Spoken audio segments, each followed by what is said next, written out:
We are here because we are dedicated to helping the entire CrossFit community.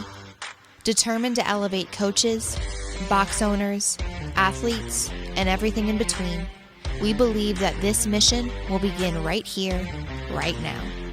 While this time and this goal begins with you, our hope is that you take this fire ignited within you and weave it into your own life with the same unrelenting passion to give those you have the privilege of coming in contact with the best hour of their day. Just hit record, Fern says. Well, that's exactly what I did. Fern, I'm recording because you're, as always, disorganized. You were just in our coaches development group doing a little Q&A with the listeners. And Jersey Tony, I know everybody's sick of hearing that name, Jersey Tony. I got to meet him in person last week. Great dude. Got to say, I've really enjoyed the people.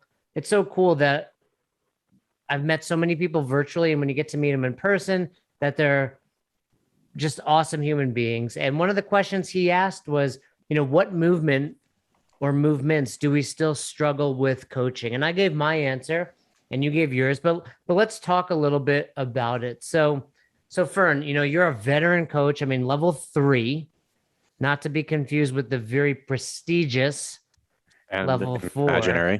Imaginary credential, the level 4. But, I think the misconception is just because you've achieved your level 3 or your level 4, that you're just like this amazing coach and you don't struggle with certain movements. So hit us, Fern. What movement or movements do you still struggle with coaching? Yeah, I think probably the same ones that everybody struggles with, which would be probably things like complex gymnastics.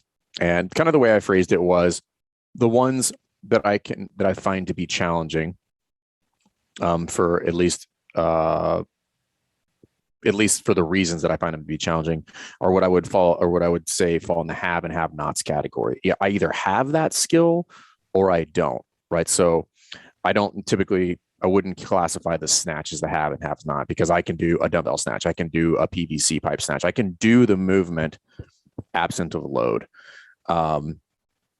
Where that becomes problematic are things that we would think of as more high skill gymnastics, muscle ups, handstand push-ups. And the reason those can be challenging is because, yes, we have a progression. Yes, there are scaling options, but typically what we will find in those types of movements is the gap between my scaling options and the end state or the desired end state, which would be the full movement as done with no assistance or scaling, is relatively speaking much larger than other movements. Meaning like it's a big leap to get there. And there's a ton of stuff in the middle, and there are a plethora of creative ways to scale them. Many of them are not necessarily the most conducive to a group setting and done efficiently. So like the muscle up would be one. We know there are kneeling muscle ups, box muscle ups. You could do a banded muscle up in multiple variations of that. But what I find really challenging with the muscle ups is many of those require a degree of honesty from the athlete to make it appropriately challenging. So that is a struggle because the variable is not me. The variable is the athlete, where I want them to dial up something that is challenging for them. So, yeah, that's the same thing with a handstand push-up. Like at some point, yeah, I can do a pike handstand push-up. I can do negatives. I can reduce the range of motion. But at some point, those have what I would consider pretty significant diminishing return on certain skills for stuff like that. So let me ask you this about the muscle up specifically, because I think you're right. I mean, high skill gymnastics are tough, and for many coaches, certainly myself, I would venture to say you as well. I know you're Division I basketball player, so you probably did a lot of crazy things at practice.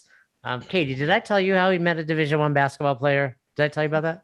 You did tell me, but you didn't tell the listeners. Oh, that was just private? We locked eyes. We locked eyes from across the room. I said, "Hey, do you know how to dribble? Do you know how to dribble?" They could tell right away. I had a crazy dream last night. So show me your crossover. Show me your crossover. I had a crazy dream last night that I was playing for the New York Yankees, first base, And There's we so were many reasons that would never happen. The least of which would be you're not athletic. But yeah, go ahead. we were up 3-1, and they put me in. They were like, put Ackerman in.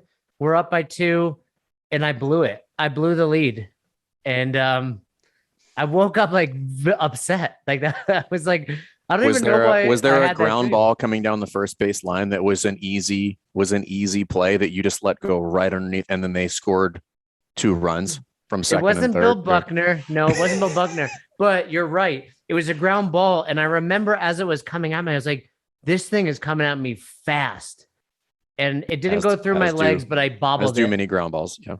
I bobbled it, play a little pepper, if you will. Yeah, we lost, and I woke up very upset by this, and I don't think I can ever make the majors. There's a lot of reasons that scenario doesn't even check out. Like you're on the first base, even if you did bobble it. How fast is this runner going? It was a fast runner, and then he's super fast. Yeah. He was testing me because he just kept stealing the bases. He went right to second. The whole team was making errors in my defense. It wasn't just me. Like I wasn't the only. Like they put in the JV squad. This doesn't even sound like base. This sounds like basketball now. This doesn't even sound like actual baseball now. Or people just running randomly around the bases. And the crowd was booing. They were yelling at me. I'm like, it's been 25 years since I've played baseball. Like I was upset. Like I was defending myself. You're arguing with the crowd. This isn't even my sport. So, fuck you guys. I don't even work here. But anyway, for many of us, these high school gymnastics, we're seeing them for the first time in CrossFit. You know, I did a little bit of handstand push-ups actually when I would work out, like for a shoulder pump. But I've told the story about doing my first muscle up. Certainly wasn't doing a whole lot of handstand walking. However, we handstand walk at jiu-jitsu every couple weeks, and I'm always the only person that can make it across the mats. So people are always impressed by me with that. Really? Yeah, it's weird. That's pretty interesting. I feel like I would again make an assumption. So wrong on me. Kate just nods her head. Nope. Can't make assumptions. That's don't do it. Or agreements. Right over there. That because of the amount of groundwork, that people would be a little bit more proficient on their hands. Oh man, I was just on a podcast in the Nova. One of the boxes from our coaches development group had me on, and we were talking about jujitsu because they have a jujitsu school at their affiliate. And I was like, man, if these jujitsu people would just understand they need to do CrossFit too. Like you're right. Like these people that are better than me at jujitsu, I'm way fitter than and can do way more than, but they're so good at jujitsu. It's like, do you not understand? It's like the black box theory. Like if you can walk on your hands, I don't know what's going on, but you're going to be better at jujitsu. You know, if you can snatch 135 or 95 for the ladies, even for the men, you know, you will be better at jujitsu. So it's interesting that they care so much about this, but then they don't do it. So I've always found that it's a struggle to get people in the jujitsu arena to do CrossFit. And I know for many, they have full-time jobs and they'd have to pay 2 different memberships, etc. But if they can, you know, if you're listening and you do jujitsu right now, if you can find your local affiliate and just do twice a week, just get in twice a week, same days every week, same times, you will improve. But anyway, I was just going to go the other direction. Like that's one of my goals for 2022 is twice a week jujitsu. I'm trying to go the other direction. Dude, I cannot wait because I'm going to choke you out right away. You're going to be like, this is going to be the exact example that I'm defining. Like you're fitter than me and I'm going to just fuck you up on the mats. Like I'm going to just choke you. It's going to be so much. Katie, that's going to be a full blown. You're what? You're like a pink belt? Pink belt. Yep. Yeah, 2-stripe pink belt. Okay. Yep. 2-stripe pink belt. Got it. Did you see that message that somebody wrote, Katie, where they say, how am I what's the word? They're like, I don't understand how somebody could be so self-deprecating and arrogant all at the same time. Yeah, that was good. That was me. That's exactly me. And then you said you care too much. It was good. That's my biggest weakness. So anyway, for many of us, when we start coaching these movements, it's our first time as well. Like we've done them. And I've often said this, like one of my first coaches, Matt, had muscle ups. His first attempt, boom, above the rings. He was terrible at coaching muscle ups. Yeah, no way to make friends, Matt. No way to make friends. And for me, I struggled with so many of these movements, and it made me a better coach at them. Now, my answer to the same question was I struggle with the higher skill barbell movements like the snatch, like the clean and the jerk. And part of the reason I struggle with them is I'm not really, it doesn't excite me. And I think where we can really take this discussion is as coaches understanding what does and what doesn't excite you. Now, you can't use it as an excuse to just ignore the Olympic lifts, right? But if someone comes to me, if they were like, hey, Jay, I want to hire best hour and I want to get better at the snatch, I'd be cool. Friend's your dude. Like, unless this is your first time and you're looping it way outside of your body, yeah, I can tell you to keep it a little closer, but I'm not going to be the guy that gets you from a 225 snatch to a 230 snatch. And for so long, I don't know if embarrassed is the right word, but I was like down on myself that I wasn't good at that until I realized, hey, you don't have to be great at everything. I also think that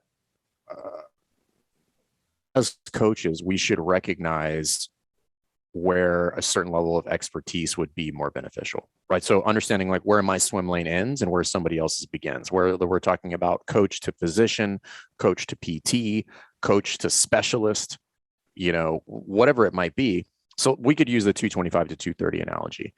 Some people are going to scoff at this, but context, right? Like everybody, like if you can snatch 225, dear God, like that is an amazing feat as far as I'm concerned. Some people are going to laugh at like, it's just 225. And I'm like, right. Until like 5 years ago, like fucking nobody could do that outside of Olympic.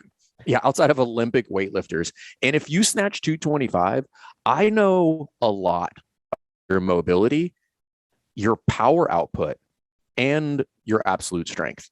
Like you have and when I say power, I'm snatch. I mean a full, properly executed snatch. I don't mean somebody who's a behemoth who can just take 225 and take it with a wide grip from the floor to overhead. I mean like a properly executed snatch.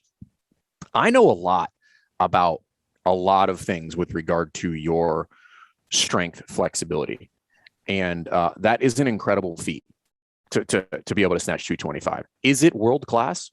No, but that's not what we're referring to. So once you get to that point, recognizing, hey, this would be beneficial if this is something that you kind of want to specialize in here, it might be better off if you go see somebody who really can dive into the specifics of that. You might need a technique shift. You might need far more accessory work. Your strength might be lacking. Somebody who can look in and be like, hey, I really struggle in the clean. And somebody who knows to say, well, what do you front squat? And they're like, well, pretty much the same as I clean. I'm like, well, that's the problem. You should be front squatting 130% of what you clean, and then here's how you would do that, so like, again, things like that. And just knowing, hey, let me punt this off to somebody else. And I honestly think that's a sign of a true professional. Be like, hey, listen, I'm okay. This person is who you should talk to. It's funny. I put up a post a couple of weeks ago, like, hey, if you can power clean more than you can squat clean, we have a problem. And people were like, well, it's my front squat. I'm like, well, then we have a bigger problem. Because if you can power clean more than you can front squat, like right, something's going wrong in your body. But I heard way back when, Coach Glassman used to say, I won't cross the street to watch a 2-minute Fran. And, in 2008, 2009, I was like, that's crazy. That's awesome. And now I get it, all these years later, it's like, yeah, fitness is cool. But what's cooler is helping people that really need it. Helping grandma who, if she falls down, that's a career ender for her, right? She might not get back up. So helping someone that's on the verge of decrepitude, right? The loss of the ability to do functional movements and getting them to stave off decrepitude and potentially keep them out of assisted living for another year, 2 years, 10 years. That's what excites me. So it was me wrapping my head around the fact that not only do I not care about it, it's not important to me. And like you said, if you're snatching 225, you're good. You said you're not world class. Yeah, maybe you're not world class as you can make the Olympics, but you're a world-class human being. From a fitness level, you are a world-class human being. Fern, what weight for men do you think puts them in the 99th percentile of the world for snatching? This is going to sound ridiculous, but since you said the world, your body weight, regardless of how big you are. Well, certainly, I think body weight's. No, I think you're way off on that. Because what are you, 170? 185. Dude, I was going to put that weight at like 115. But you said in the 1%, like this is of the world, right? There's people that could do way higher than that. But if you, again, yeah, but very take a few. stroll, right? Just take a stroll out into the world. That's my point. I think you're way off by 70 pounds. I think. Right. I remember when I started and I was pretty fit, snatching 135. The first time I overhead squatted 135, the Star Spangled Banner played and the American flag fell out from the ceiling. Everybody just like, he did it. It was a scene out of Rocky when they're just like, this guy, this guy is the world champion, 135 overhead squat. Like that's what happened on that day in 2010 or whenever that was. But no, I would agree with you. That's way off. But my point is, we are the view with which we, or the lens with which we view fitness and capacity is so skewed in CrossFit. It's so skewed in CrossFit. And just recognizing that is really important from a coaching standpoint. Is yes, we want people to do things. However, in the same breath, not everybody is going to do those things, and it's totally okay. I've talked about this before. I have members here who will never overhead squat. It's okay. They are getting fitter and they are developing capacities in a lot of other ways. But I'm not going to push the envelope on some things. And this is something that, you know, a lot of coaches struggle with, the relentless piece in the level 2 setting. It's just like, hey, like dive in on that. And it said, well, part of this has to be, you have to have the understanding of what you are and are not going to get in a coaching session. And to continue to push on something that is pretty obvious is not going to happen in this 5-minute interaction is not very beneficial. Get what you can get and then move on. And the same thing with the snatching. It's just like, what is the value of 5 pounds, 225 to 230? If that person is chasing it, then we're talking about a psychological value. From their fitness level, I would argue 0. There is no value there, right? Like, and so we could use another, because we started with high skill gymnastics and then transitioned to weightlifting. Muscle ups is a perfect example of that. I do think there should be people in your facility that should be able to do muscle ups. However, I do think there's a ton of people that we could have a pretty strong argument that it would be inappropriate for them to do muscle ups. If the risk for them falling from the rings, if they're old and, or they have previous shoulder injuries and things of that nature. And I do think I think coaches should be armed with a deep of a toolbox of scaling options as humanly possible, and also understand that there are instances when not using any of them is the best decision. I think if you remove the idea of fitness from most people's training, like forget about CrossFit, forget about work capacity, just looking at it from a perspective of what do I need to do to live a healthier, longer, better life, you can remove almost all of the high skill gymnastics, and you can remove basically, I would go as far as saying anything over 225. I mean, that's probably not inaccurate. I mean, Pat Sherwood used to say it, right? Like, you have way more strength than you will ever need. Like that. If you are, like, my goals are like, by the time I'm 55, still be able to do muscle ups, still be able to do something in the vicinity of a 3-minute-ish Fran, back squat 315, deadlift something north of 400 and snatch my body weight. Any 50 to 55 year old, like, you are a superhuman. If you'd be going to the CrossFit games with some of those. You are a superhuman. I mean, maybe not at that point, but again, the Overton window is shifting there with regard to like what fitness is. Like, the people are starting to become they're starting to look at it through like a very skewed lens. Be like, oh, well, that's not really fit. You can only do a 3-minute Fran. I'm like, what are you talking about? That is so much fitness bottled into one interaction that it is mind blowing. If you could do a 3-minute Fran until the day you die, you're ridiculous. You would never die.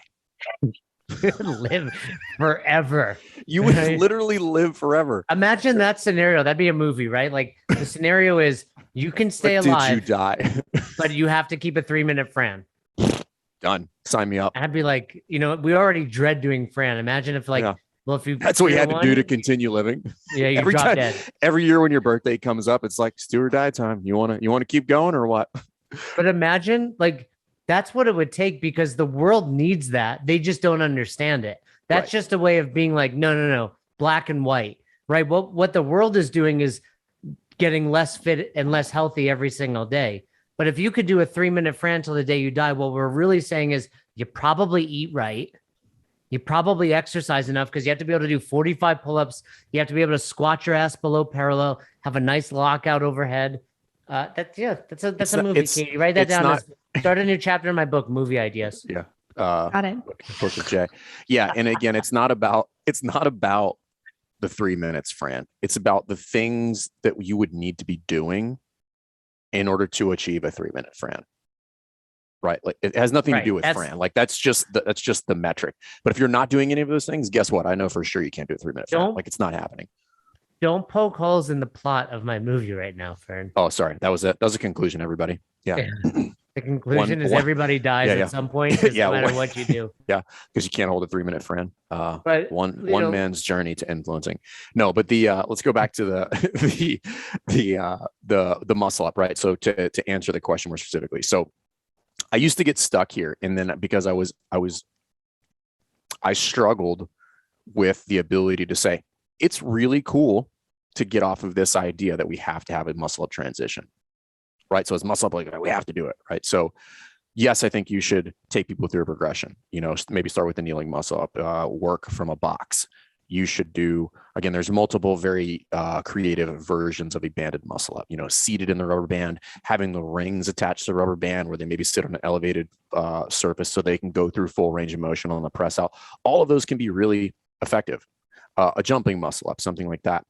However, if somebody does not possess the basic strength to push and pull, I would argue working on those aspects of that has a very, very low return. They would be better off working on some basic pulling and pressing strength.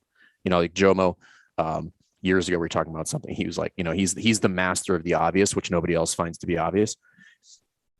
Somebody was talking about handstand push-ups, and he said, if somebody struggles doing a regular push-up, I don't find it to be reasonable to put them in an inverted position and ask them to press their full body weight. And I was like, well, now that you say it that way, that sounds really dumb, And I was like, and having conversations like that and realizing it's okay if maybe I do change this movement for this person and say, hey, listen, I don't really care if you do muscle up. That's not the point.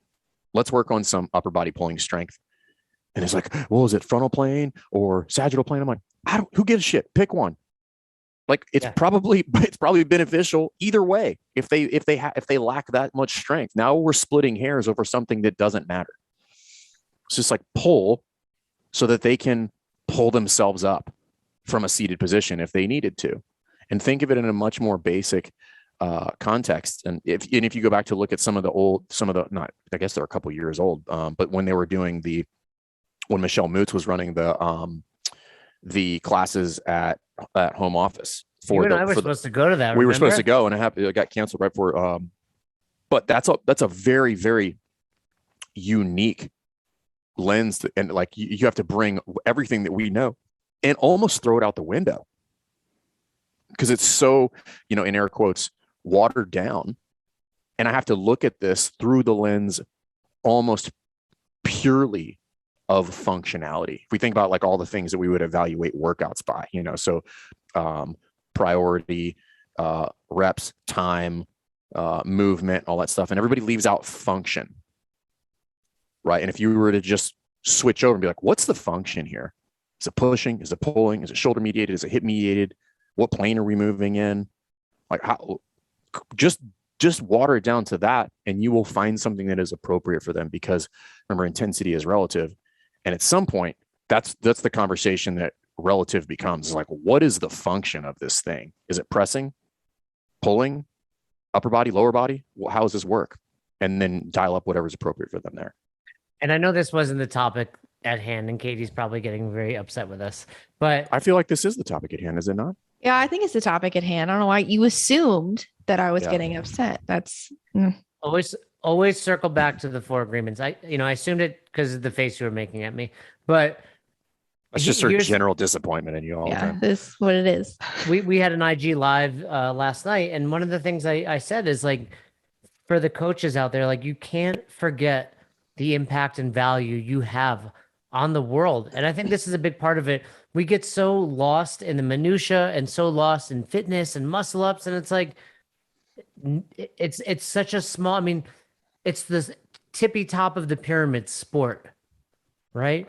But it's nutrition, it's gymnastics, it's weightlifting, it's Metcon. It's like you're saying, Fern, like the handful of people at your box that can do muscle ups, develop your coaching eye, develop your coaching skill, help them get muscle ups. That's 1%. It's only 1% of the world. It's 1% of the people at your box. Like if you truly do the math at how many people can do muscle ups, and now go deeper and how many people actually need to do muscle ups. I mean, truth be told, I mean, is a real strong term. Yeah, I mean, I hadn't done a muscle up in nearly a year and a half between pandemic. I can't really do them in the garage because I have a really tight pull-up bar to the wall, smash my face.